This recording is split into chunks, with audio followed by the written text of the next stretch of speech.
दोस्तों आज पेश है विराट 2। ये कौन चित्र है दोस्तों।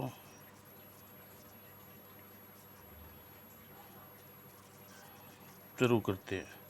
सुंदर गढ़का के खचाखच भरे दरबार में उपस्थित प्रत्येक दरबारी की आंख महाराज विक्रम सिंह के सख्त चेहरे और कानून की आवाज़ पर लगे हुए थे।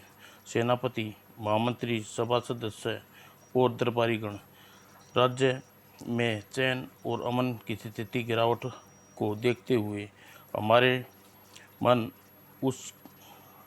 उसके आसपास अप्रसन्न है। राज्य की रक्षा करने वाली इतनी बड़ी सेना और गुप्तचर होने की भारी व्यवस्था के बावजूद भी राज्य की गलियों में अंधकार बढ़ता जा रहा है। परंतु अब हमें विश्वास है कि ऐसा नहीं होगा। हम इस अंधकार को मिटाने के लिए एक किरण का नाम है विराट। और दक्षिण प्रांत के वफादार सरपंच बाहुबली के छोटे पुत्र विराट अपने राज्य का नगर प्रमुख घोषित करते हैं।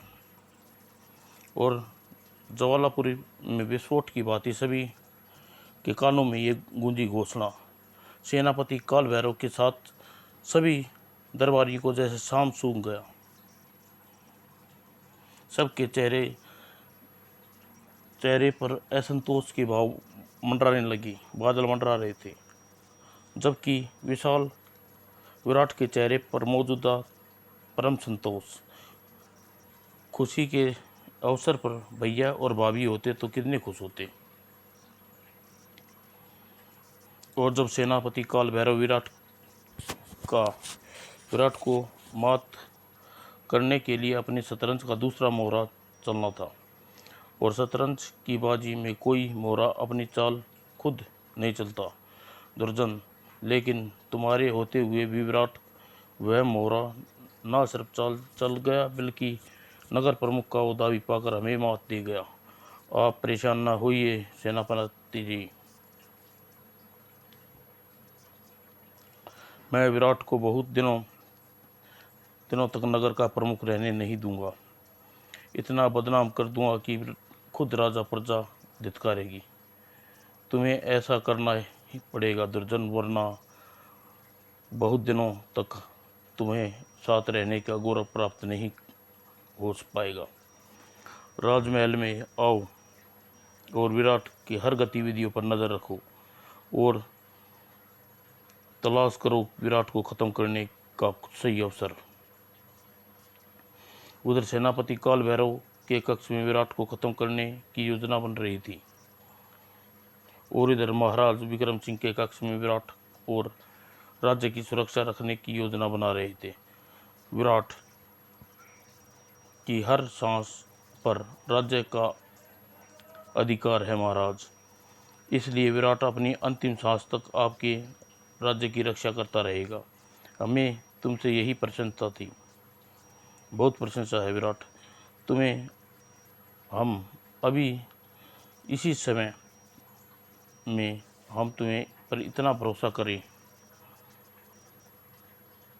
विराट पर आप उतना भरोसा कर सकते हैं जितना एक माँ अपने बेटे पर करती है, जितना एक पक्षी अपने पंखों पर करता है और जितना एक आँख दूसरी आँख पर करती है। तो फिर ठीक है विराट, आज से तुम्हें पहले जिम्मेवारी की सौंपते हैं। जल्द से जल्द सतगुरु दैत्य की ओर की पत्नी मीनाक्षी का पता लगाओ। जैसी आपकी आज्ञा महाराज। ओह! महाराज को प्रणाम करता विराट चौंका और तेजी से एक कमरे की ओर भागा लिया और उस पर छाई जो महाराज और हमारी बातें सुन रही है। और सचमुच उधर कोई था जो विराट के सतर्क होते ही तेजी से भागा, लेकिन ना वह विराट की चीते सी गति को मात देकर पाया और न हिरण की फुर्ती को। और एक क्षण बाद विराट ने फौलादी पकड़ में जकड़ होती चली। कौन हो तुम? मैं पूछता हूँ कौन हो तुम? और उसकी चुप्पी विराट को क्रोध का आग मानो घी में दिया। तुम नहीं बताओगे, लेकिन ठीक है, मैं तुमसे कुछ पूछूंगा भी नहीं। मैं तुम्हारी जीभ और दोनों हाथ काटने जा रहा हूँ, ताकि ये ना बता सको कि तुम्हारे पास क्या सूचना का पता है। विराट के चेहरे का भाव क्रोध और उसकी आत्मा तक कांप उठा। चुप्पी तोड़ने पड़ी उसने। नहीं, मैं बताता हूँ। तुम्हें मौत से जिंदगी नहीं, जिंदगी से डर लगता है। बताओ किसके आदमी हो। मैं दुर्जन का आदमी हूँ। हाँ, दुर्जन ने ही मुझे आप पर नजर रखने के लिए राजमहल में रखवाया था। दुर्जन मुझे पर नजर रखने के लिए, मगर क्यों? मैं इस प्रश्न का उत्तर देने से अच्छा समझता हूँ मौत की नींद सो जाए। विराट कुछ समझ पाता इससे पहले ही वह जहर चाट लिया। ओह, मौत की गोद में पहुंच गया। गुप्तचर और उस मौत ने विराट के दिलो दिमाग को झंझोर कर रख दिया। विराट की बाहों में पहला शव। अब चाह जीवन को ऐसे अपमान और तिरस्कार को सचमुच दरबार में प्रत्येक ईंट के नीचे शव होती हैं। यही नगर के जीवन जिसका मैं प्रमुख हूँ। कैसी है यह यात्रा जिसमें पहले ही मोड़ पर पर्यंतर आत्महत्या से सामना हुआ। यात्रा पर कहाँ जाना है मुझे? और महाबली के चेहरे पर जुनवाने लगे दर्द और आंखों में आंसुओं का समुद्र। और जबकि उधर प्रतिद्वंदी के चेहरे पर ललकार रहे थे षड्यंत्र के साए और आंखों में मौजूद थी हिंसा की चमक। नगर प्रमुख विराट ने यहाँ नया नियम बनाया है। राज्य की सीमा में किसान प्रवेश करेगा तो अपना आधा माल कर के रूप में देना होगा। अगर आधा माल आप वसूल लेंगे तो हम बाजार में क्या बेचेंगे? आप बहुत ही ज़्यादा मांग रहे हैं हुजूर। मांग रहे हैं? हम भिखारी समझ रखा है? नगर प्रमुख विराट के आदेश पर तुम्हें आधा माल के रूप में देना होगा, कर के रूप। सही सिपाही उतार लो इन सब का आधा आधा माल, और इनकार करे तो उसे मार कर सारा माल उतार लो। जी, जल्दी करो। और दुर्जन सिंह के इस आदेश जारी थी और सैनिकों किसान पर टूट पड़े। ऐसा मत कीजिए, ऐसा अन्याय मत कर, यह अन्याय है। और हटो, पीछे हटो। और कुछ देर में अपने काम को अंजाम देकर वापस लौट चुके थे दुर्जन सिंह और उसके सिपाही। आग लगेगी ऐसे राज्य को, बर्बाद हो जाएगा ऐसा राज्य। राजा का अन्याय पूर्ण नियम बनाने वाला नगर प्रमुख विराट, और नगर प्रमुख विराट को प्रजा में बदनाम करने के लिए तीर मैंने छोड़ दिया है, वह सही निशाने पर बैठेगा। और उधर राज दरबार में विराट की ढूंढ मची थी। नगर प्रमुख अपने आवास पर नहीं है महाराज। आवास पर नहीं है तो कहाँ गए? उन्हें कहीं से भी ढूंढने सिर दी हमारे सामने प्रस्तुत होने की सूचना दो। और विराट महाराज के सामने नहीं, यमराज के सामने प्रस्तुत होना चाहते हैं। रा, रास्ते में चारों तरफ घेर लो, चींटियां की तरह बिखर जाओ। विराट जहाँ भी जाए उस पर टूट पड़ना। मुझे विराट चाहिए लाश के रूप में। और विराट को देखने के लिए भेड़िए की सतर्क निगाहें उस समय गिद्ध की तरह चौकन्नी नजर आने लगी थी उन्हें। विराट दिखा, विराट आ रहा है, वह बचकर नहीं जाना चाहिए। आक्रमण। और अप्रत्याशित रूप से विराट पर हुआ हमला, जिसे संभलने का मौका नहीं दिया। वो सैनिक और फंस कर रह गया विराट, लेकिन एक क्षण के लिए, क्योंकि अगले ही क्षण विराट अपने वीक्षण फुर्ती का प्रदर्शन दिखा दिया था और शत्रुओं के मंसूबों पर कैसे पानी फेर जाता है और कैसे उसके खतरनाक इरादे से बच जाते हैं और कैसे प्रहारों को विफल किया जाता है और कैसे उसे मुंह तोड़ जवाब दिया जाता है और कैसे उन्हें मौत की नींद सुलाया जाता है। लेकिन जैसे तैसे विराट के हाथ में नाचती तलवार को और तेजी बढ़ती चली गई, वैसे वैसे हमलावरों की संख्या भी बढ़ती जा रही थी और जल्द ही शत्रुओं का चक्रव्यूह में नजर आ रहा था विराट। और यह देख हीरे की चमक थी दुर्जन की आंखों में। अब विराट ऐसे ही चक्रव्यूह में फंसा चुका है जहां से निकलना असंभव है, उसकी मृत्यु निश्चित है। यह सूचना तीर्थ काल भैरव के पास पहुंच जानी चाहिए।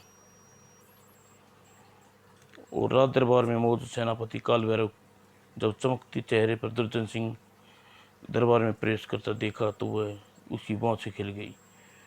खुशी से दमकता दुर्जन सिंह का चेहरा इस बात का प्रमाण है कि विराट को खत्म करने में सफल हो गया। अब वह दरबार में कभी उपस्थित नहीं हो सकता। और काल भैरव की सोच मानो शब्द दे रही थी राज पंडित। मुझे लगता है महाराज राजकाल की बारीकियों से घबराकर नगर प्रमुख वापस अपने गांव लौट गए हैं। उनका पता लगाने के लिए हमें तुरंत एक विशेष दूत नगर प्रमुख के गांव रवाना कर देना चाहिए। किसी को कहीं भेजने की आवश्यकता नहीं है आदरणीय राज पंडित जी।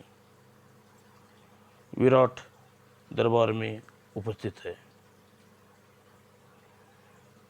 और राज दरबारियों के लिए उपहार के साथ। और राजा सहित सभी दरबारी हक्के बक्के थे विराट की हर हालत और घोड़े पर लदी 2 सैनिकों की लाश देखकर। और सेनापति काल भैरव दुर्जन सिंह की आंखें में आश्चर्य की अधिकता से उतारू थी।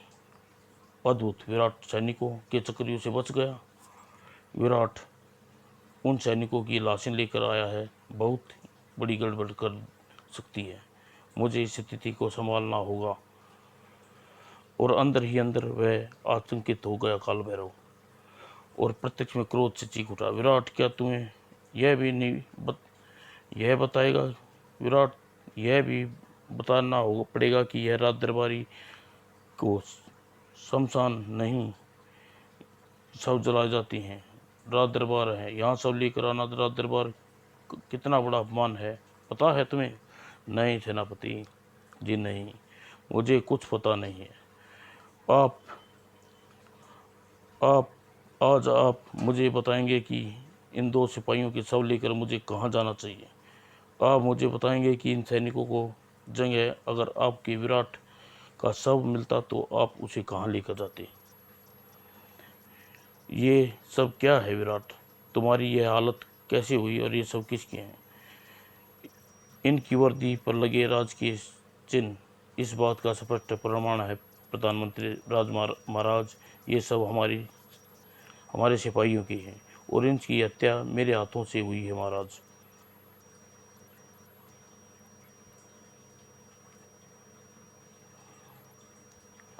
मेरे इन हाथों में खून बहाने में विश्वास नहीं करते, मगर क्यों? तुमने इन्हें क्यों मारा? इसलिए महाराज, क्योंकि इन सिपाहियों ने मेरा शव चाहिए था। इस सूचना ने महाराज को अस्तव्यस्त कर दिया। क्रोध से कांपते हुए काल भैरव की तरफ देखा। सेनापति, राजमहल में 4 दीवारें के भीतर नगर प्रमुख की हत्या का षड्यंत्र रचा जा रहा है। हम पूछते हैं, क्या हो रहा है सब? कौन है यह षड्यंत्रकारी जिसने हमारे सैनिक को बागी बनाया है?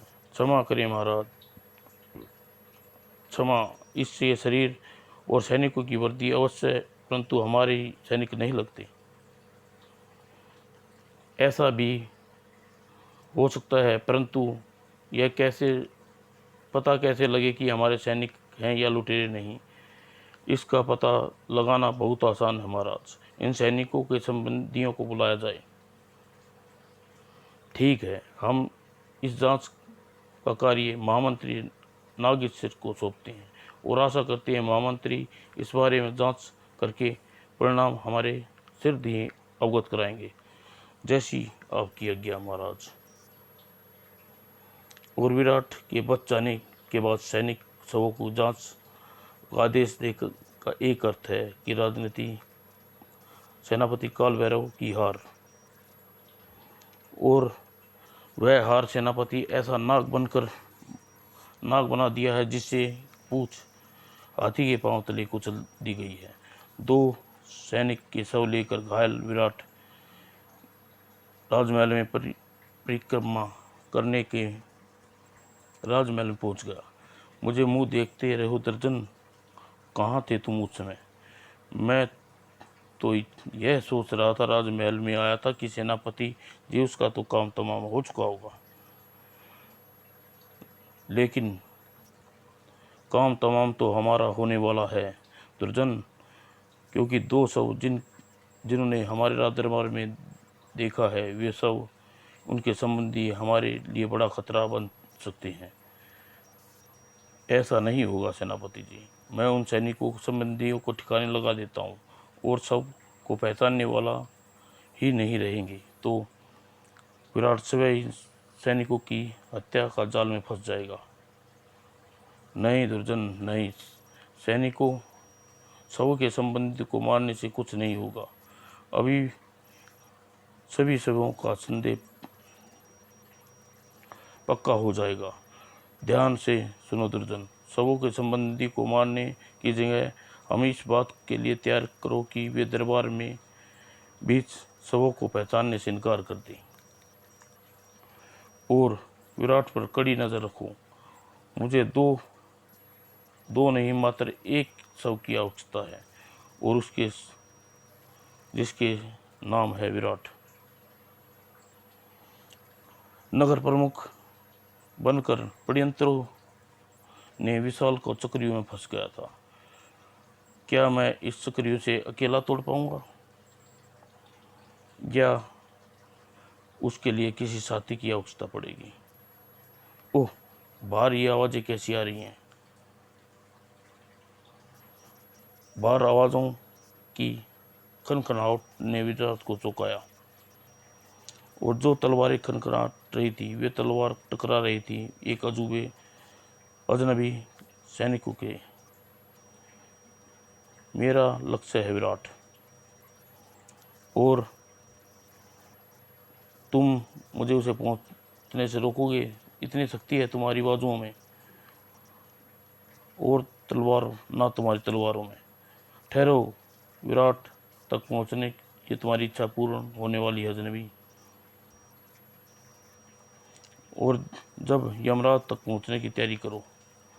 और म्यान तलवार में खींचते ही विराट के हाथ रुक गए और अगले ही क्षण अजनबी की तरफ फैल गया। ओह मित्र नटवर, मेरे मित्र विराट। और पलक झपकते हैं एक दूसरे की बाहों में समा गए दोनों। अचानक कैसे आना हुआ नटवर? बहुत दिनों से तुम्हें नहीं देखा था इसलिए मिलने की इच्छा हुई। यह देखने चला आया कि राजमहल में रहने वाला मेरा विराट जंगलियों को विभिन्न कैसा जीवन व्यतीत कर रहा है। दर्द भरी मुस्कान के खेल गई विराट के अधरों पर। राजमहलों में रहने वाले रहते हैं बड़ी आन बान शान से नटवर, और सोते हैं और नींद नहीं आती। नींद आती है तो सपने नहीं आते, सपने आते हैं तो सो नहीं पाते। और विराट भी अब चैन से सो नहीं पाता नटवर। ओह, फिर तो वे ठीक कहते थे विराट की हवा भी कैद हो नहीं कर सकती। किसी और की तरह कैद कर तो नहीं हो, कैदी हो गई हो तुम। कुछ ऐसा ही समझ और नटवर विराट राज्य के प्रति अपनी कर्तव्यों की का कैदी हो गया है। लेकिन तुम आ गए हो तो अब विराट अकेला नहीं है। मेरे होते हुए तू चिंता करने की आवश्यकता नहीं है विराट। अपनी तलवार की धार पर मुझे पक्का भरोसा है। अपनी इस तलवार को मैं तुम्हारी ढाल बनाऊंगा विराट। और नटवर का भरोसा इतना पक्का था, इसका प्रमाण उसने कुछ ही दिनों में दे दिया। और शवों को संबंधी के बारे में जो कुछ सूचना है दुर्जन और दरबार में उन्हें प्रस्तुत करने की तैयारी की जा रही है। परंतु आप चिंता मत कीजिए, वे सभी मेरे कब्जे में हैं। ऐसा है तो महामंत्री को हमारा यह संदेश देना कि जब तक हम आदेश न दें तब तक उन सबों के विषय में चुप्पी साधने और कोई उनकी भलाई है उससे कहना कि काल भैरव स्वयं सूचित करेगा कि सभा कब बुलानी है। जो आज्ञा सेनापति जी। ओह, तो यह बात है। और यह सूचना विराट तक पहुंचाई और सिर दी अपने तेज घोड़े पर दौड़ाता हुआ नटवर। और जल्दी ही विराट के सामने पहुंचकर उसे सारी स्थिति से अवगत करवाया। ओह, तो इसका मतलब दोनों सिपाहियों के संबंधी दुर्जन सिंह के कब्जे में है। हाँ, लेकिन कहाँ है इसका पता लगाना होगा। और यह पता भी जल्दी लगा लूँगा। सतर्क रहना मित्र, इस शतरंज में जरा सी चूक तुम्हारी हार का कारण बन सकती है। इसलिए षड्यंत्र की शतरंज की माहिर खिलाड़ी षड्यंत्र की शतरंज का माहिर खिलाड़ी हूँ काल भैरव। अपने मित्र पर विश्वास रखो विराट। और शतरंज में अगर काल भैरव को उसी के घर में न घेर के नहीं मारा तो मेरा नाम भी नटवर नहीं। ठीक है नटवर, लेकिन उसे घेरने के लिए हमें शतरंज का मोहरा बनकर नहीं, खिलाड़ी बनकर भाग लेना होगा। विराट ने भी षड्यंत्रों के शतरंज खेलने की ठान ली थी और जिसकी पहली चाल चलने के लिए वह राज पंडित के पास पहुंचा, उसके निजी कक्ष में। और इस प्रवेश के तुम्हारा साहस कैसे हुआ नगर प्रवेश? इस कक्ष में इस तरह प्रवेश करने का तुम्हारा साहस कैसे हुआ नगर प्रमुख? मैंने यह दुस्साहस अपने लोभ के लिए नहीं किया, आपके लाभ के लिए किया है राजपंडित। मैं चाहता हूँ आप राजपंडित से भी ऊंचा उठ जाएं, उसके लिए उससे भी ऊंचा उठें। तुम कहना क्या चाहते हो नगर प्रमुख? राज दरबार के भीतर कहल की अंदाजा हो चुका है और राज पंडित परंतु अकेला कुछ नहीं कर सकता और ना आप अकेला कुछ कर सकते हैं। ऐसी स्थिति में मैं चाहता हूं कि इस राज्य की बागडोर काल भैरव के हाथ में जाए। ओह, तुम चाहते हो कि महाराज पक्ष में काल भैरव से दुश्मनी मोल ले लूं? क्या मतलब? नहीं राज पंडित जी, मैं चाहता हूँ आप अपने लिए काल भैरव से दुश्मनी मोल लें। मतलब यह कि आप राज्य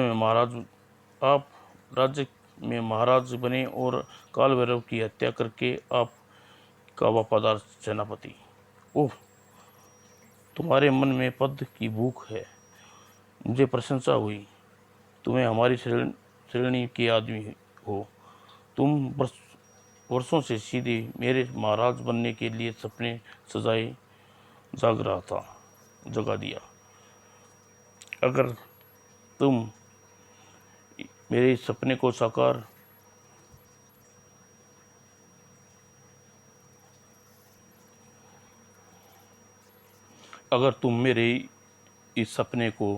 करने में मेरी मदद करो तो तुम्हें मुंह मांगा पद दूंगा। धन्यवाद राज पंडित जी, मुझे विश्वास था आपके पास आया था। विराट अपनी एक चाल चल रहा था, और जबकि उधर नटवर एक चाल में फंसने जा रहा था। आप लोग मेरे चारों तरफ घूम रहे हैं, लगता है आप रास्ता भूल गए हैं। कहाँ जाना है आपको? अपनी क्या मदद कर सकता हूँ? रास्ता तो भूल गए हैं वो शायद। नहीं भाई नहीं, मुझे तो रास्ता मालूम है। आप लोग दाएं बाएं हो जाइए तो मैं आगे बढ़ूं। आगे बढ़ने से पहले ये बताओ तुम कौन हो और यहाँ क्या कर रही हो? मैं कौन हूँ इसके बारे में आप क्या लेना, और यहाँ क्या कर रहा हूँ आपको क्यों, आपको क्या क्या देना? बकवास मत करो, जो पूछा जा रहा है उसका जवाब दो, तुम कौन हो? और भी ज़्यादा गुस्सा में भर गया दुर्जन का स्वर, और भी ज़्यादा अकड़ गया नटवर। जवाब देने से पहले नहीं बताओगे ये प्रश्न तुम पूछने किसने जा रही हो? लगता है तू ऐसे बाज नहीं आएगा। सिपाहियों, बंदी बना लो इसे। मुझे बंदी बनाने के लिए मुझ तक पहुंचना ज़रूरी है, और ये सैनिक के ज़रा मुश्किल काम है, क्योंकि मैं चाहूँ तो हवा भी मुझे नहीं पहुंच सकती, और जब तक मेरी मर्जी ना हो विश्व में कोई शक्ति मुझे बंदी नहीं बना सकती। फिर इन बेचारे सैनिकों की विसात क्या है, जो ना पिटे और ना विद्य के, ना सौरवे के। दुर्जन देखते ही देखते नटवर ने सभी सैनिकों को धूल चटा दी। आपके सभी सैनिक मीठी नींद सो गए हैं। आप भी यही इच्छा है तो कृपया घोड़े से उतर कर सामने आइए। वैसे मैं आपका नाम आपको बता दूं, मेरा नाम दुर्जन है भैया, नटवर नाम है मेरा, और मैं आपके नगर प्रमुख विराट का मित्र हूँ। नगर प्रमुख विराट के मित्र? पहले क्यों नहीं बताया? आपने पहले बता देते तो इतना मज़ा थोड़ी आता जितना अब आया है। अच्छा, अब मैं चलूँ? हाँ हाँ हाँ। और हक्का बक्का नटवर वहाँ से जाता देखता रहा दुर्जन। विराट की तरह ये भी वीर है। अनोखा लड़ाका निकला उसका मित्र नटवर, परंतु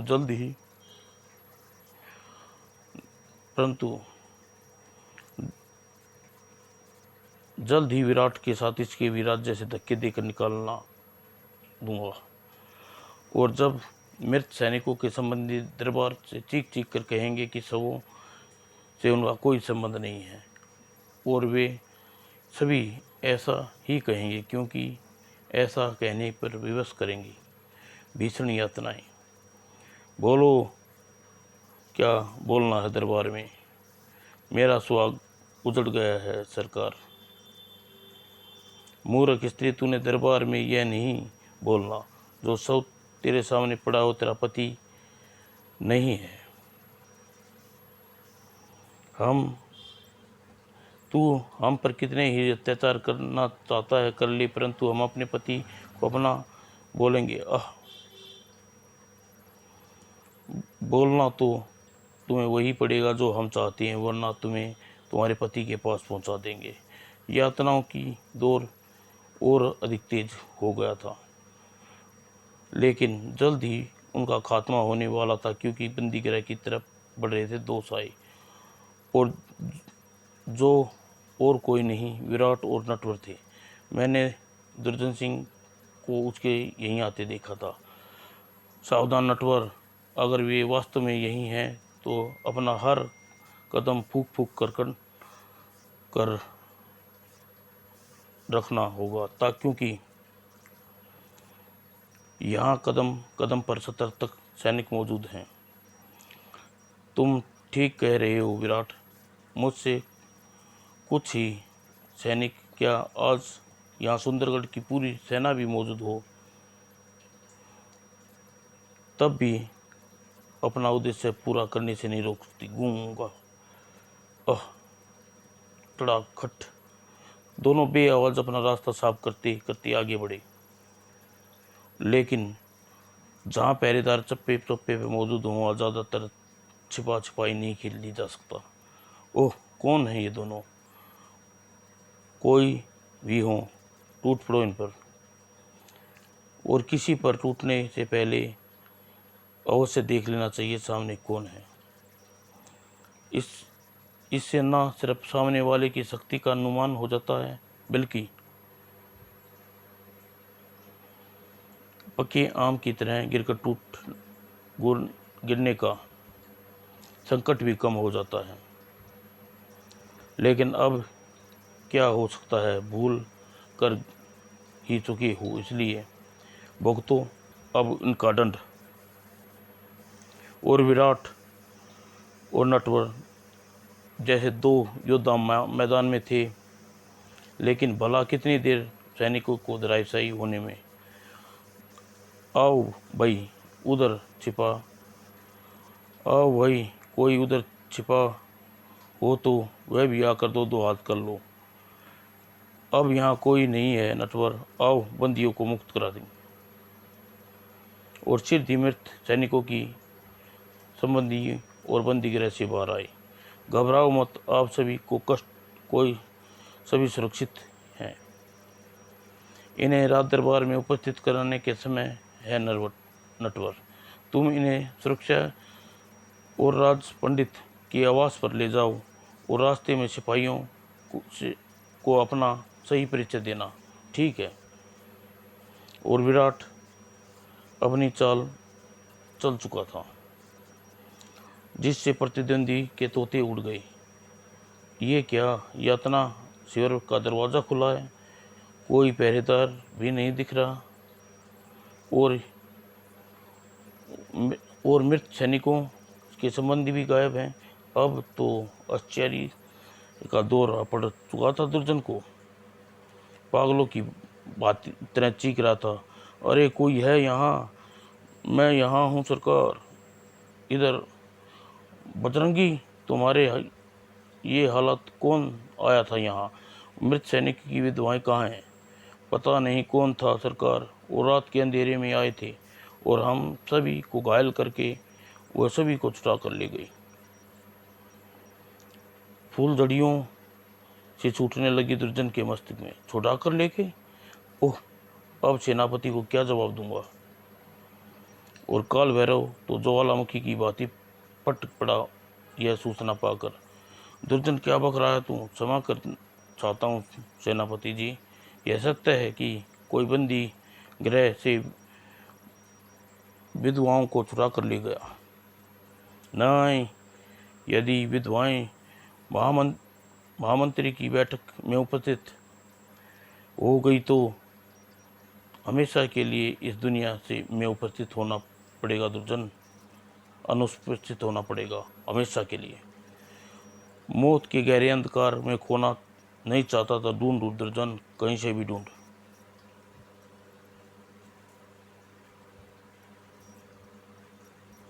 आप चिंता न करें सेनापति जी, मैं भी वे विधवाएं महामंत्री की बैठक में नहीं पहुंचेंगी। उससे पहले खोज कर टिड्डी दल की तरह सैनिक लगा दूंगा। और दुर्जन के चेहरे पर तांडव करता चला गया आत्मविश्वास, और सिद्ध कर रहा था कि अपनी खोज वह कोई कसर नहीं छोड़ेगा। यही विराट नटवर की चिंता का विषय था। मृत सैनिकों की विधवाएं महामंत्री की बैठक में पहुंचना इतना आसान नहीं है नटवर। काल भैरव के दुर्जन अब तक पूरी तैयारी कर चुके होंगे। उन दोनों की ने सारी तैयारी धरी रह जाएंगी। विराट, उनकी आंखें में सोने की खेल मुझे बहुत मज़ा आने लगा है। राज पंडित की आवाज़ पर सभा कक्ष तक फैसला की जिंदगी और मौत के फैसले से कम न है नटवर। तुम चिंता मत करो विराट, निश्चित समय पर विधवाएं शयन सभा कक्ष में पहुंचेंगी। उन्हें वहां पहुंचने की जिम्मेवारी मेरी है। मैं स्वयं उन्हें लेकर आऊँगा। इसका मतलब विधवाएं औरतें लेकर महामंत्री की बैठक में विराट नई नट पर पहुंचेगा। यह सूचना पाकर उपसेनापति जी मुझे भारी पुरस्कार देंगे। और सचमुच वैसा ही हुआ। शाबाश चित्रा, शाबाश, मेरे लिए यह महत्वपूर्ण है। तुम्हारी सूचना को यह देखते हुए उन विधवाओं और राजा महामंत्री की बैठक में कैसे पहुंचता है। और नटवर, जल्दी चलो, हमें समय रहते महामंत्री की सभा में पहुंचना है। इन्हें लेकर वहां पहुंचने का विचार दिमाग से निकाल दो, अच्छा है, क्योंकि ऐसा करने से तुम हमारे हाथों शांति से मरकर यमराज के पास पहुंच जाओगे। इन्हें लेकर महामंत्री की सभा में अवश्य पहुंचूंगा। ये गलत बात है। अब वहां पहुंचने से पहले मुझे करनी होगी थोड़ी कसरत और दिखाने होंगे तुम्हें हाथ, और सैनिकों की तलवार टकरा तेजी से करनी होगी अपनी तलवार की धार, और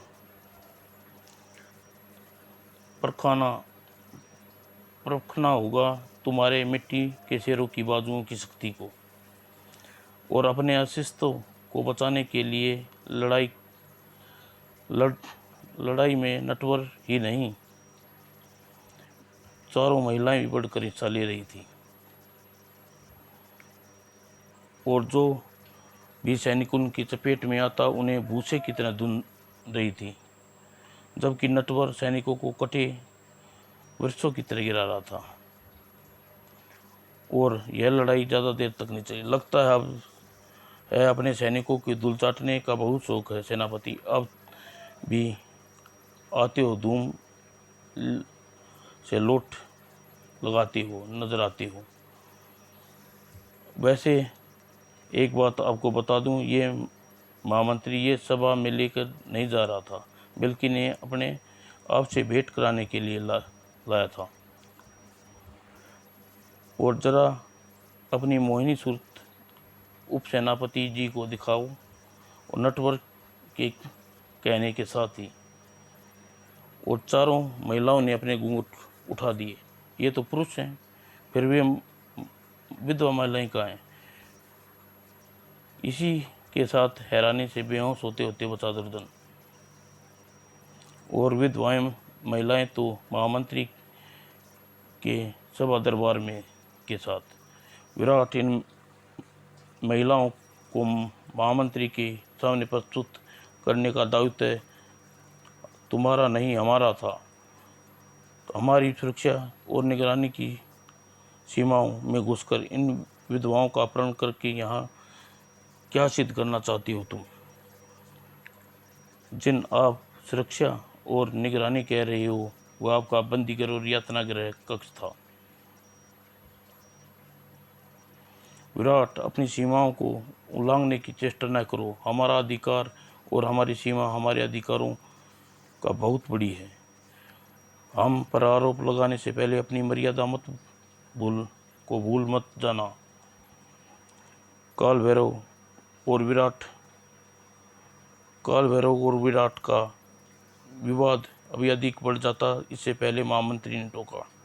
सेनापति, काल भैरव और नगर प्रमुख है विराट, यह अतिथिकारों की सीमाओं का वाद विवाद करने के लिए नहीं, एक गंभीर मामले को सुलझाने के लिए इकट्ठा हुए हैं।